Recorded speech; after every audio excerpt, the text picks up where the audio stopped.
Asham harka fuunee kabajamtoota ijoollee gaggaarii akkam jirtu nagaa keessanii baga nagaa taatan ammallee nagaa ta'a isiniin jedha.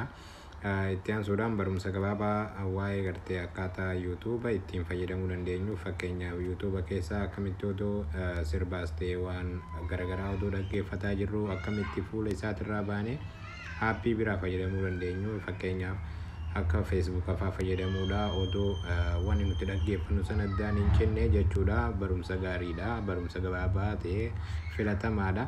Itti dhiyaadhaa isiniin jedha. Itti aansuudhaan gara fuula fakkeenyaaf Chrome yoo qabaanne gara Chrome deemna. Yoo anammoo fakkeenyaaf Safari kanarratti yeroo takkaaf dhawu yeroon asirratti dhahee gubbaa kanarratti waan nu fidu kanneen an duraan itti fayyadamaa ture waan ta'eef akkanatti naaf fidee YouTube jenneen barreessinaa jechuudha. YouTube jennee sarchi goonaa. Erga YouTube jennee sarchi goone booda akka kanatti nu fida. Yeroo inni kana nu fidee waan barbaadan isin iddoo kanarratti sarchi godhuu dandeessanii waan barbaadan sirbaas ta'e nashiidaa manzuumaas jechuudha. Ani mee isuma gubbaa kanarratti yeroo takkaaf dhawaa Iskaayis Muzammir ka jedhu kanarratti yeroo takkaaf dhawaa jechuudha.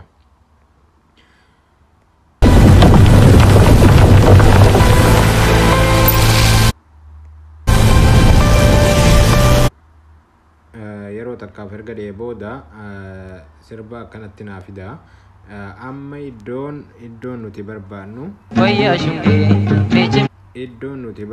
iddoo kana kunoo A qubee A lamaan kanarratti yeroo takka hin dhooyna san booda yeroo A kanarratti dhooyne booda akka kanatti yeroo inni nu fide iddoo kanarratti isa sadarkaa lammaffaarra jiru kanarratti yeroo takkaaf hin dhooyna san booda yeroo dhooyne booda akka kanatti hoggaan nu fide ni banannaa jechuudha.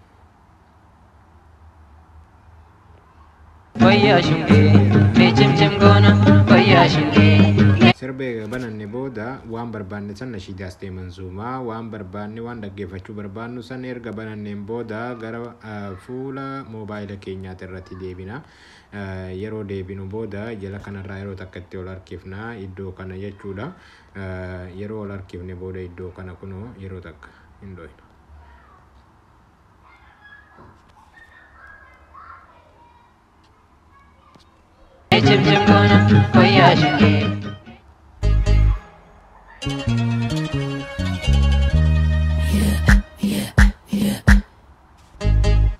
Meani akkuma argitan san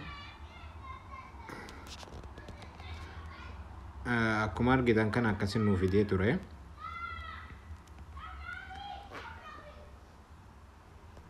Ani cufee yeroo akkaataa gartee ittiin gara Facebook takkaa'u Instagram ittiin seenee isin garsiisa sagalee waan ichirraa sirbuuf sagalee kiyya dhaga'uu hin dandeessanii asumaan hordofaa isiniin jedha.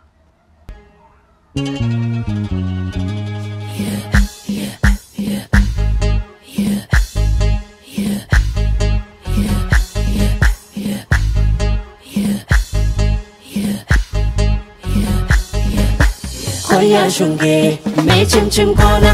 Koya shunge, me chim chim gona. Koya shunge, me chim chim gona. Ya waya ko fulye, ya waya ke tala ya sahidin tatarare. Ya gara ko fulye, ya gara ke tala ya sakidin gar base.